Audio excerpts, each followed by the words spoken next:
Liquor scam కేసులో కవితకు భారీ ఊరట దక్కింది. కవితపై సిబిఐ నమోదు చేసిన అభియోగాలన్నింటినీ రౌస్ అవెన్యూ కోర్టు కొట్టివేసింది. ఈ మేరకు ఉత్తర్వులు జారీ చేశారు సిబిఐ ప్రత్యేక కోర్టు జడ్జి జితేందర్ సింగ్. కవితతో పాటు ఈ కేసులో ఉన్న 23 మంది నిందితులు తప్పు చేశారని, సాక్ష్యాధారాలు లేవని తెలిపింది రౌస్ అవెన్యూ కోర్టు.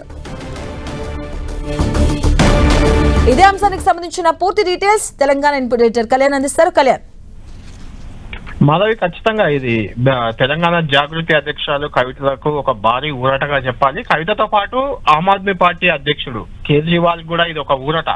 ఆయన సీఎం గా ఉన్న సమయంలోనే జైలుకి వెళ్లాల్సి వచ్చింది. కవిత కూడా ఇదే ఢిల్లీ లిక్కర్ స్కామ్ కేసులో జైలుకు వెళ్లి గడపాల్సి వచ్చింది. మొత్తానికి ఆరోపణలు తీవ్ర స్థాయిలో ఎదుర్కొంటున్న అటు ఆమ్ ఆద్మీ పార్టీ కానీ, ఇటు తెలంగాణ జాగృతి అధ్యక్షురాలు కవిత కానీ ఈరోజు rows avenue court, CBI court ఇచ్చిన జడ్జిమెంట్ ద్వారా భారీ ఊరటగా చెప్పాలి. ఇది ఖచ్చితంగా దీన్ని గత ఎన్నికల ముందు, అసెంబ్లీ ఎన్నికల ముందు కేసు నమోదైంది. ఆ తర్వాత పార్లమెంట్ ఎన్నికల ముందు కవితను జైలుకు పంపారు. ఇదంతా కూడా రాజకీయ కుట్రలో భాగం. ఇదంతా బీజేపీ చేస్తుంది. Aam Aadmi party BRS target గా అప్పుడు అధికారంలో ఉన్న, కేంద్రంలో అధికారంలో ఉన్న బీజేపీ ఇప్పుడు కూడా అధికారంలో ఉంది. బీజేపీ చేస్తున్న కుట్రగా అప్పుడు ఆరోపణలు పెద్ద ఎత్తున వచ్చాయి.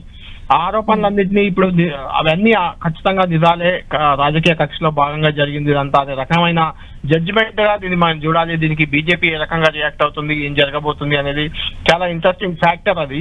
ఎందుకంటే 100 కోట్లు 200 కోట్లు క్యాష్ తరలించారు. హైదరాబాద్ నుంచి ప్రత్యేక ఫ్లైట్ లో ఢిల్లీకి డబ్బు తరలించారు. గోవా ఎన్నికలు, పంజాబ్ ఎన్నికల్లో ఆమ్ ఆద్మీ పార్టీకి కవిత నుంచి ఆర్థిక సాయం అందింది. ఇలాంటి రకరకాల ఆరోపణలు వచ్చాయి.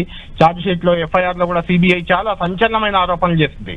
ఈ ఆరోపణలన్నింటినీ ఇప్పుడు సిబిఐ కోర్టు ఆధారాలు లేవని కొట్టిపడేయడం అనేది ఖచ్చితంగా అంటే కొత్తగా పార్టీ పెట్టబోయే ముందు కవితకు ఒక శుభ పరిణామంగా చెప్పాలి. ఎందుకంటే ఆమె ప్రజా జీవితంలో ఉన్నప్పుడు ఎదుర్కొంటున్న ప్రధానమైన విమర్శ, ప్రధానమైన ఆరోపణ లిక్కర్ కేసులో ఆమె ఉంది. ఆమెకు ఎవరు మద్దతు ఇస్తారు, ఆమెకు ఎవరు ఓటేస్తారు, ఇలాంటి విమర్శలు ప్రధాన పక్షాల నుంచి, అపోజిషన్ పార్టీల నుంచి వస్తున్నాయి.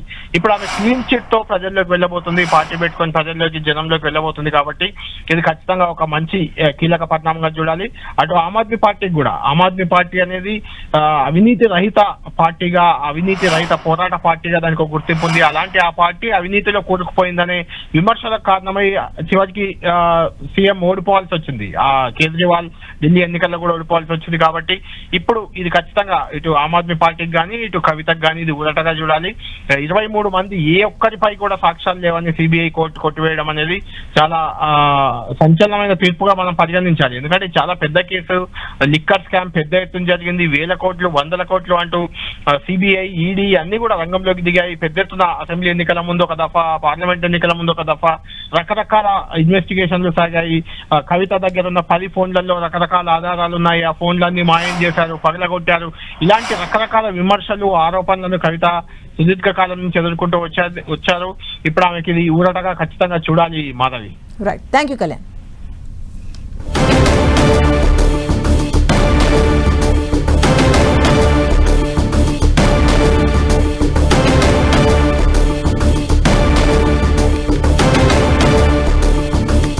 ఢిల్లీ లిక్కర్ స్కామ్ కేసులో కవితకు భారీ ఊరట దక్కింది. అలాగే కవితపై సిబిఐ నమోదు చేసినటువంటి అభియోగాలన్నింటినీ కూడా రౌస్ అవెన్యూ కోర్టు కొట్టివేసింది. ఈ కేసులో ఉన్నటువంటి 23 మంది అభియోగాలు ఉన్నటువంటి వ్యక్తులపై కూడా క్లీన్ చిట్ ఇవ్వడం జరిగింది. ఉత్తర్వులు జారీ చేశారు సిబిఐ ప్రత్యేక కోర్టు జడ్జి జితేందర్ సింగ్.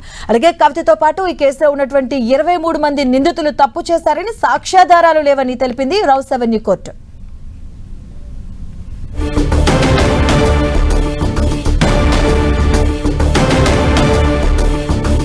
ఇదే అంశానికి సంబంధించిన పూర్తి అప్డేట్స్ మా కరెస్పాండెంట్ కరుణాకర్ అడిగి తెలుసుకుందాం. కరుణాకర్, ఇది కవితకు ఒక పెద్ద భారీ ఊరట అని చెప్పుకోవచ్చు. తన రాజకీయ ప్రస్థానం కూడా మొదలు కాబోతుంది. దీనికి ఒక పెద్ద బూస్టప్ గా కూడా అనుకోవచ్చు కదా. మాధవి, కవితకు ఇది భారీ ఊరట అని చెప్పవచ్చు. ఎందుకంటే దేశవ్యాప్తంగా సంచలనం సృష్టించిన లిక్కర్ కేసు, ఢిల్లీ లిక్కర్ స్కామ్కు సంబంధించి ఈరోజు కోర్టు క్లీన్ చిట్ ఇచ్చింది. ఢిల్లీ మాజీ ముఖ్యమంత్రి అరవింద్ కేజ్రీవాల్తో పాటు మాజీ ఎమ్మెల్సీ కవిత కూడా ఈ కేసులో క్లీన్ చిట్ లభించిందని చెప్పవచ్చు. మనం చూస్తున్నాం, ఈ కేసుకు సంబంధించి 2 తెలుగు రాష్ట్రాలు కూడా సంచలనం సృష్టించింది. ఎందుకంటే మాజీ ముఖ్యమంత్రి కేసీఆర్ కూతురుగా, ఆయన ముఖ్యమంత్రిగా ఉన్న సమయంలో కవితను సిబిఐ అరెస్ట్ చేసింది. దాదాపు 5 నెలల పాటు ఆమె తీహార్ జైల్లో ఉండాల్సి వచ్చింది. సుదీర్ఘంగా ఈ కేసుపై పోరాటం చేస్తూ వస్తున్నారు. అటు అరవింద్ కేజ్రీవాల్ కావచ్చు, కవిత కావచ్చు, సుదీర్ఘంగా పోరాటం చేస్తూ వస్తున్నారు. ముందు నుంచి కూడా చాలా స్పష్టంగా సిబిఐ ఆరోపించిన ఆరోపణల్లో ఒక్కదాంట్లో కూడా వాస్తవం లేదని చెప్పి ఈరోజు సిబిఐ కోర్టు ఈ కేసును కొట్టేసిన పరిస్థితిని మనం చూస్తున్నాం. కవిత చాలా వరకు మానసిక క్షోభను అనుభవించింది కవిత. చాలా వరకు కుటుంబ సభ్యులు కానీ, ఎందుకంటే ముఖ్యమంత్రిగా ఉన్న కేసీఆర్ ముఖ్యమంత్రిగా ఉన్న సమయంలో కవితను అరెస్ట్ చేయడం, ఆమెను తీహార్ జైల్లో పెట్టడం, 5 నెలల తర్వాత ఆమె బెయిల్ కోసం కూడా చాలాసార్లు ప్రయత్నించిన తర్వాత ఆ 5 నెలల తర్వాత ఆమెకు బెయిల్ లభించింది. అప్పటి నుంచి కూడా ముందు నుంచి కూడా తను ఏ తప్పు చేయలేదు, అసలు ఈ స్కామ్ లేదని చెప్పి ముందు నుంచి బీఆర్ఎస్ పార్టీ నేతలు కావచ్చు, లేకపోతే కవిత చెప్తూ వస్తున్నారు. కాబట్టి ఈరోజు సిబిఐ కోర్టు కూడా అదే అంశాన్ని ప్రస్తావించింది. లిక్కర్ స్కామ్ జరిగినట్టు కానీ అందుకు సాక్ష్యాధారాలు ఏమాత్రం లేని నేపథ్యంలో ఈ కేసును కొట్టేస్తున్నట్టు చెప్పింది. కాబట్టి కవితకి ఇది భారీ ఊరటని చెప్పవచ్చు. కవిత మరి కాసేపట్లో మీడియాతో కూడా ఈ అంశానికి సంబంధించి మాట్లాడే అవకాశం కనిపిస్తుంది. Right, thank you Karunakar.